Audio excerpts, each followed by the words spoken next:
Did he just say Ian McCollum's writing a new book? Gun Jesus has bestowed his word upon us.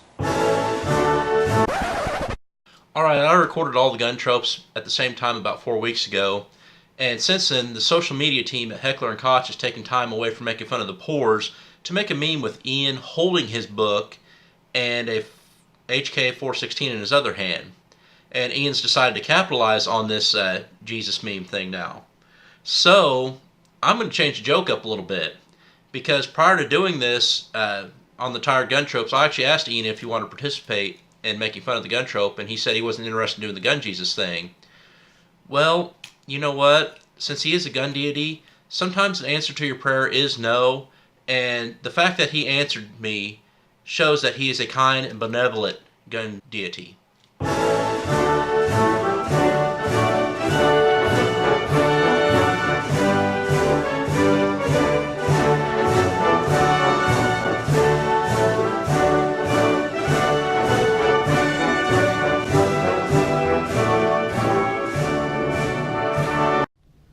Welcome to the Milsurf Mike channel. This is the fourth of 4 planned videos on my French military rifles, so I encourage you to watch the Lebel, Berthier, and especially the Moss 36 videos to gain some background, but a quick recap to get to where we are. One thing that seemed to hold the French from getting a better rifle into the hands of their troops since the late 1880s was the belief that they were on the verge of developing an autoloading rifle, and the military didn't want to purchase a stopgap bolt-action rifle that would soon need to be replaced by the autoloader. The Model 1886 Lebel was already a mature design when the rifle was adopted. The smokeless 8x50mm rimmed Lebel cartridge was what made it revolutionary. While powder bead changed the firearms world, the rimmed cartridge was basically a cut down and further bottlenecked 11mm Gras cartridge, and thus made rounded clips and magazines for rifles and machine guns a requirement. The French thought that they would have a new semi-auto rifle and a new cartridge by 1913, and passed on making the Berthier in large numbers for this reason. World War I came, and the French were stuck with the Lebel. As the war wore on, and with the 1916 upgrades, the Berthier put the French infantryman's rifle in at least the same ballpark as their allies and enemies. They even had a semi-auto rifle firing the Lebel cartridge by the end of the war in the RSC 1917, although the gas port required cleaning after every 100 rounds, and servicing the rifle was no easy task in the trenches. After the war, the French decided on a massive rearmament based on replacing the 8mm Lebel cartridge. They first developed the 7.5x58mm Model 1924 cartridge for the new Model 1924 light machine gun, but this cartridge had reliability problems, and there was also the worry that it was so similar to the 8mm Mauser that soldiers might accidentally load their weapons chambered for the new cartridge with Mauser ammo picked up off the battlefield. They redesigned the cartridge and adopted the 7.5x54mm cartridge in 1929. With the new cartridge, the French decided on a 2-tier plan: a new bolt-action rifle designed for second-line troops, the Moss 36, which was the subject of my 3rd video in the series, and finally, a mass-produced semi-auto rifle for front-line troops. They held various competitions from which they wanted to take the best ideas and produce a hybrid rifle. The final design was a true direct impingement system that taps some of the gas at the muzzle and feeds it back to the bolt face. It pushes against the 2-piece bolt against the mainspring, extracting and ejecting the old case, strip a new round from the magazine, and chamber it. The prototype was finished in 1938 and designated the Fusil Semi-Automatic Moss Model 1938. It was slightly modified in 1939, with plans to go into mass production by 1940. Slowly ramping up to 1,000 produced per month, lowering the Moss 36 production by that many. This rifle had a fixed 5-round capacity, with testing of a detachable magazine versions interrupted by the Battle of France. One theme I've talked about in these videos was the lack of manual safety in French rifles as they carried them with empty chambers. This changed with the Moss 1940, as the rifle required a traditional hammer, since the rotary action of the hammerless design of the French bolt-action rifles reduced reliability in autoloaders and required much more gas to actuate. The rifle was produced in very small numbers prior to the war, around 50. And aside, again, I only do surface level research for these videos, but try not to watch Forgotten Weapons or See an Arsenal prior to writing my scripts, as I feel I'm cheating in a way, working off Ian's or Othais' sweat.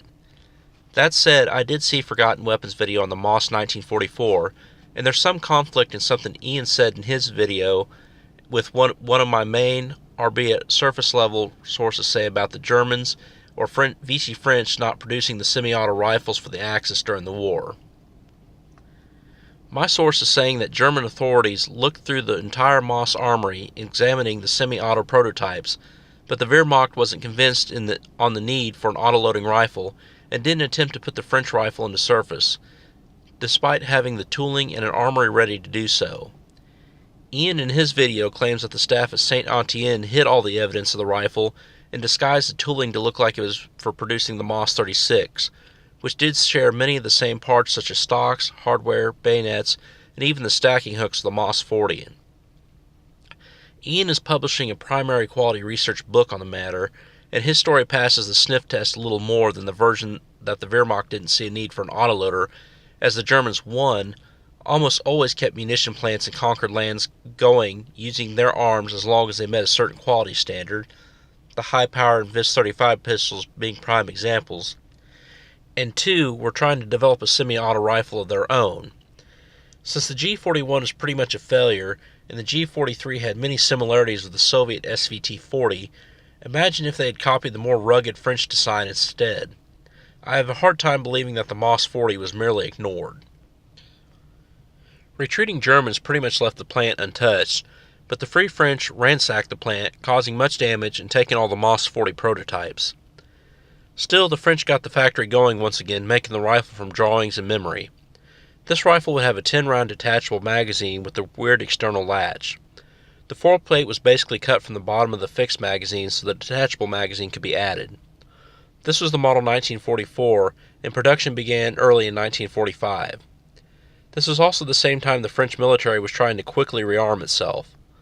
With tens of thousands of American Garands and carbines, colonial divisions having the M34 conversion Berthiers and Moss 1936 rifles, as well as donated Enfields, Model 1903s, and captured Mausers, the French decided to put on hold the mass production of the Moss 44 and tooled up the Moss 36 instead, since this rifle was already out there in great quantities. The Moss 44s that did make it to French Indochina proved to be hardy and a reliable weapon. The French decided they wanted to start manufacturing the semi-auto Moss rifles again in 1948 to replace the Berthier carbines still out there while other NATO members were fighting over a unified rifle for adoption. The US wanted something Garand-based, the British wanted to keep their Enfields until there was a true assault rifle, and the Belgians, namely Dieudonné-Save, designed the FN-48 and later on the FAL. The French decided to go ahead with the Moss and produce the Moss Model 1949 that wasn't much different than the 1944 model. It did have a mount for a scope. An expensive war in Indochina and a donation of 200,000 Garands and 210,000 carbines from the United States, as well as the Moss 49 being twice as expensive as the Moss 36 to produce, conspired against the 49 being produced in large numbers. We finally get to the rifle I present to you, the Moss 49-56. The French desired to consolidate calibers as they had 4 rifle calibers in their system and 2 pistol calibers. They finally decided to do away with the 8mm Lebel rifle caliber and the 7.65 by 20mm pistol caliber. They didn't want to adopt the new 7.62 by 51 NATO caliber, as this would undo consolidation. The French search for a new rifle had a few requirements. One, must be more reliable than the bolt-action rifle. The Moss 49 already met this requirement, as well as it was more reliable than the Garand and much more reliable than the M1 carbine. 2, it needs to be as easy to maintain as the most reliable bolt-action rifle. The simplicity of the Moss 49, with no small parts to get lost in the field, also met this requirement. 3, it needed to be easily deployed from a personal carrier or helicopter with a lot of hitting power. The Moss was much lighter than the M14, FAL, and Garand, and the 7.5mm round had more power than the .30 carbine of the M1 carbine. 4, all rifles must be able to mount a telescopic sight and be accurate enough to be used as a designated marksman rifle if needed. The Moss 49 already had this mount. 5, each weapon needed to be equipped with a grenade launcher with an indirect sight and a gas cutoff, and this was what we see in the main difference between the Moss 49 and the 49-56. Some of the 49s had grenade launchers, but the new setup was a compensator grenade launcher that fired standard NATO 22mm grenades. This is also made to attach a knife bayonet. The MOS 4956 was put into service in 1957 and were built until replaced by the 5.56mm NATO FAMAS bullpup in 1978, a semi-auto example of which can run you over $20,000, the main reason my French series ends with the MOS 4956.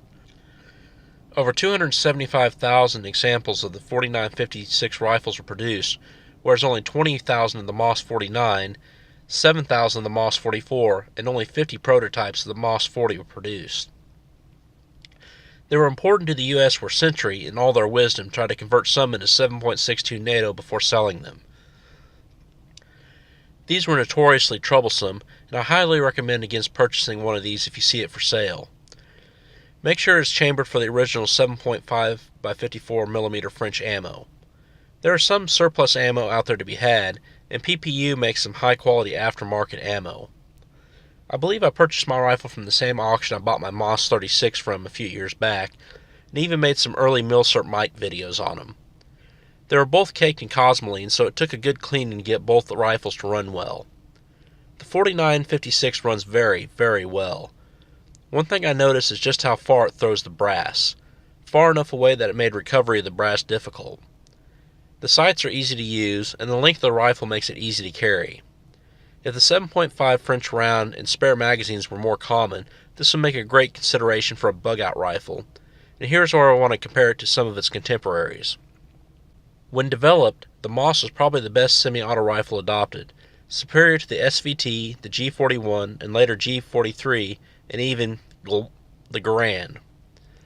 If Germany had not invaded France or Case Yellow failed, I do believe the MOS semi-auto rifle would have been the class of World War II infantry rifles. When we get to later contemporaries, it holds its own against the SKS, and I would rather have it over the FN-49 Lungman-based rifles. The M14 and FAL are really best and most commonly used as semi-auto rifles. Only a select few can handle them in select fire. The MOS is more simple and rugged than the Garand-based M14, which was quickly replaced after adoption in the U.S. The FAL is perhaps where the MOS starts to fall versus its peers due to ruggedness and capacity alone, and the MOS definitely puts you at a disadvantage against the AK and AR platform rifles. Please be aware where the groups who claim to represent you and your elected officials stand on the Second Amendment. I encourage you to join the GOA, the premier no-compromise Second Amendment organization, as well as your state organizations who do the fighting in the trenches. If you like my content, please like, comment, and subscribe. Also, please check out my Instagram, Facebook, Twitter, and who I support on Patreon. If you want to delve further than my Cliff Notes view of these French rifles, please pre-order Ian McCollum's book, or just plain order it if you're watching this in the future. Thank you for watching, and as always, have a great day.